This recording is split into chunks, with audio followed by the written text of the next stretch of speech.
Hello and welcome to Mindset Mondays with DTK. This is episode number, oh dear God, 166 in an ongoing series of live broadcasts designed for folks who figured it out, who are on their way.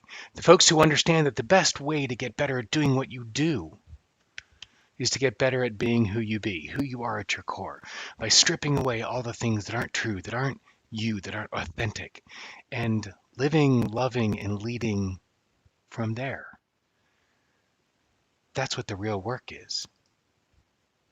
So if you'll take just a moment and click share for this broadcast, and whether you're on LinkedIn or YouTube or you're on Facebook or on Clubhouse, please share this with your community. Invite more folks to come and join the live broadcast. The more folks we have, the richer the conversation as always. And remember, your comments come to me live. Good morning, Kevin. And please be part of the conversation. So you may have noticed I tend to skew towards enthusiastic or one might say even a childlike enthusiasm. And that's what I want to play with today because I think it's easy for us to get jaded, that been there, done that, bought the t-shirt mentality and skim over the new learning that's available. And over this last year, and whether it's the last year of lockdown or the last year of me aging, or it's who we are as a culture, regardless of the reason, many of us have shifted our default mode to jaded. And those of you who follow me know that I tend to be a bit of a nerd on making sure that the quotes that I find are actually attributed properly. So even though the image shows, and what you'll see in just a moment, is that this is a Carl Sagan quote. To be fair, turns out it's not. Sharon Begley, the reporter then for Newsweek, I wonder why that's not as big as I'd like it to be. The reporter then for Newsweek shared at the end of an article about Carl Sagan a beautiful line which has been misattributed to Sagan ever since. Somewhere, something incredible is waiting to be known. And I get that feeling, that somewhere something incredible is waiting to be known. That there is some beauty that we have the opportunity to turn our attention towards.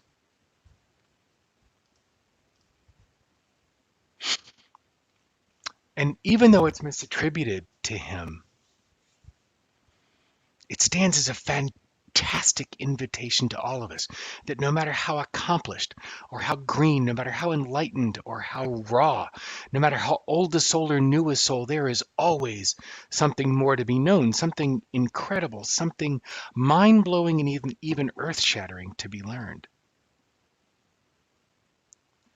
The truth is, brilliance awaits. All that's needed is that childlike enthusiasm, that willingness to uncover something new, that willingness to play, that willingness to learn, that unfettered curiosity, unmetered attention, walking through the world as the fascinated anthropologist, hoping to play with and find and discover something new. And so I wonder, it's the simplest of questions, what out there is waiting for you to know? What is available that we've been overlooking? What are we not playing with that is begging for our attention? One of the questions I asked a client yesterday, on Friday, was gave him the assignment over the weekend to notice what wants to be noticed. Nothing more. Just noticing what wants to be noticed. It's not hard. It's just turning our attention towards noticing. because somewhere something incredible is waiting to be known. And I don't care if it was talking about Carl Sagan's work or if it was straight out of his mouth, that idea that there's something fantastical out there.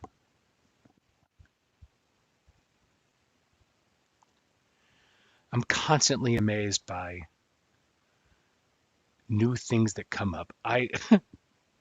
So I've heard this story from my mother-in-law over and over and over again, that her first psychology class, her professor was Abraham Maslow, Maslow's hierarchy of needs, when she was at Brandeis in the early 1950s. And I was a psych major in school, so I studied Maslow quite a bit. And we all know the 5 different levels, from our basic physical needs up to self-actualization. Not we all know, but the work that is prominently known by Abraham Maslow is his work around those first 5 levels. And in a happenstance conversation, I caught somebody mention Maslow's later work, the work that he published in the last 2 years of his life, that I had to go digging on the internet to really find out anything about. Now, granted, that work was done and published after I graduated college in late Reagan. But his work went on to go beyond the 5th level, his hierarchy of needs. The top level was self-actualization, was actualizing others. It's as if there's an inverted pyramid above it. And the work continues when one reaches self-actualization. The work gets to continue. The human mind, the human soul, the human spirit is driven towards that greatest need of actualizing others, actualizing the world around them. We don't just seek to improve ourselves, we then seek to improve the world around us. It's what we're drawn towards. And it, for me, is the complete opposite of being jaded. And it's what's needed now, in my opinion, more than anything else. Beyond empathy, beyond being responsible to others around us, it's the drive towards actualizing others around us. It's a very focused sense of responsibility. And that, for me, is one of those things that is something incredible waiting to be known. The opportunity for more people to learn about this work and to lean into that higher level of human need. And so I'm curious for you, what is it that is out there waiting to be known?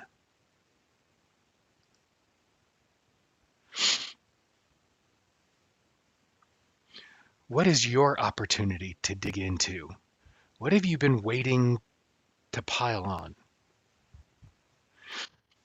Several of us in a mastermind that I'm working on are doing some work on a shamanic journey. It's a whole new way of being with our memory, our experience, and almost rewriting the experiences that we've had. And for me, that's something else that is right in front of me that is incredible and waiting to be known. And the more I play with the practice and the more I dive in and take the skeptic hat off, even if only temporarily, that is something incredible for me to know. And it's been sitting right in front of me. Not just that I've been in the group with Teo Alfaro, the man who's leading this particular practice, for going on 2.5 years now, but because people have been doing this work for literally millennia. And it's right there in front of me.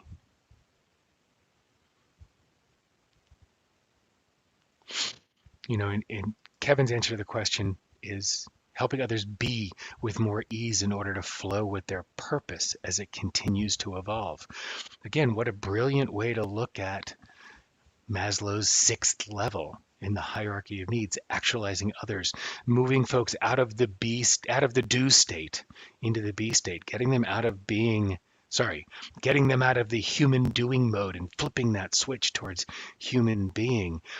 All of this falls into, by the way, the category of remembering what our bodies and souls have known before.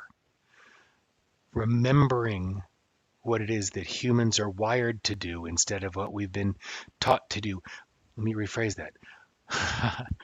Remembering who humans be rather than what we've been taught to do. So much of that self-knowledge that Marnie was talking about, that Marnie had said that in terms of what is it waiting for you to know, self-knowledge for sure was her answer, self-knowledge. And so much of that is turning our attention back to what our human spirit remembers rather than what we've been taught to do. Our education process, our acculturation process, our socialization process, that which has shaped us over our lives is often very tailored around here's what you do. It's not focused on helping you get better at being who you be. None of our educational process, none of our institutionalized processes, socialization, acculturation, have anything to do with helping us be better at who we be, who we are at our core. It's all around, here's how you do, human. Man, we are not human doings, we are human beings. Language is important. Dave Larson says that what's waiting to be noticed is that all humans are equally precious. Our challenge is to learn and see others are just like me and stop fooling ourselves that somehow others are separate from us. David, brilliant. Thank you. The chronic othering that's going on that are causing these social spasms and cultural spasms going on all over the globe and hardcore here in the United States come from this fantastical, mythical belief that we are separate. What we need is what Marnie's saying, an undoing, a peeling off of all of that, all of those inherited agreements. Don Miguel Ruiz, you've heard me talk about this book a lot, The Four Agreements. Best 120 pages you can read. It's a little shorter in English. I mean, it's a little shorter in the original Spanish. He talks about that domestication, the layering on of all these agreements that we have inherited through those educational processes and socialization and acculturation that we have endured as human doings growing up. And it's an invitation to peel all of those off,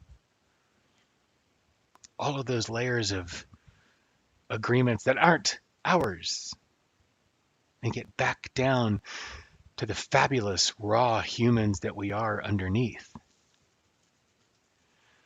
As Tina says, remembering what humans are meant to do and meant to be instead of what we've been trained to do would take a tremendous amount of awareness and knowledge from within, wouldn't it? Yes, it does. And more than that, it takes a tremendous amount of energy to peel off the stuff that's been layered on. It's less about the awareness and knowledge from within, because that's there. We have to peel off the beliefs that we've been handed and given and acquired and agreed to hold on to. Tina, you'll love the book.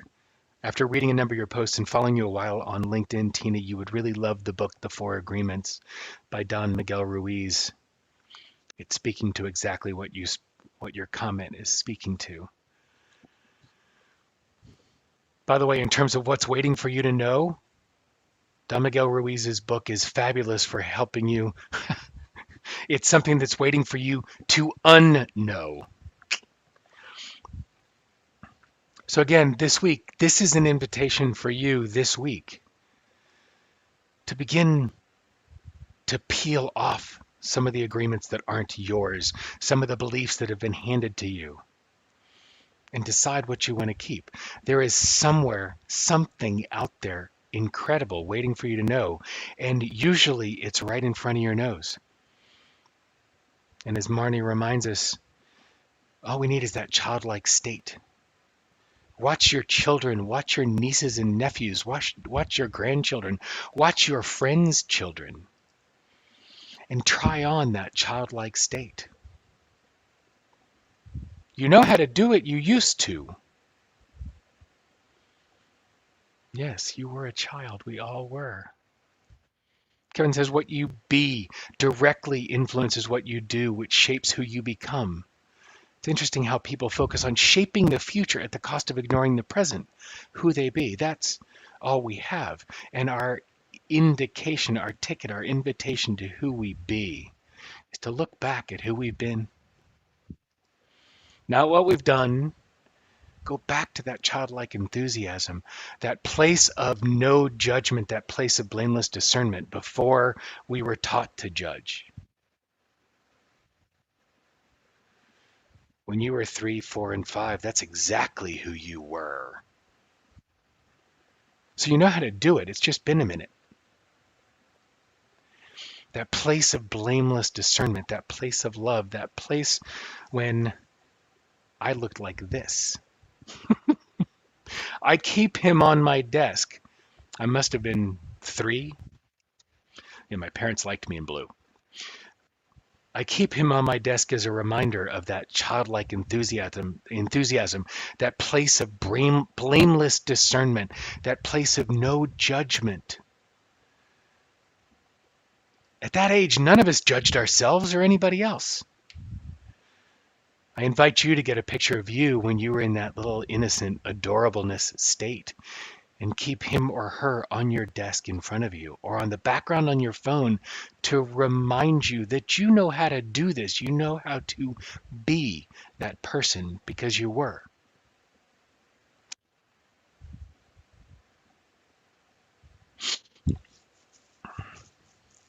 And if you're game, come to the private Facebook group, and it is private, and share your picture of your little 2 or 3-year-old innocent self. I'm going to go post mine up there in the group right now. It's facebook.com/group/Mindset Mondays. Come share what your adorable, innocent, little, beautiful self looked like, and grab a picture and put it on your desk. Because somewhere something incredible is waiting to be known, and all you need is that angel's childlike enthusiasm. Keep it in front of you as a reminder. So between now and next week, what mindset will you choose? Take care.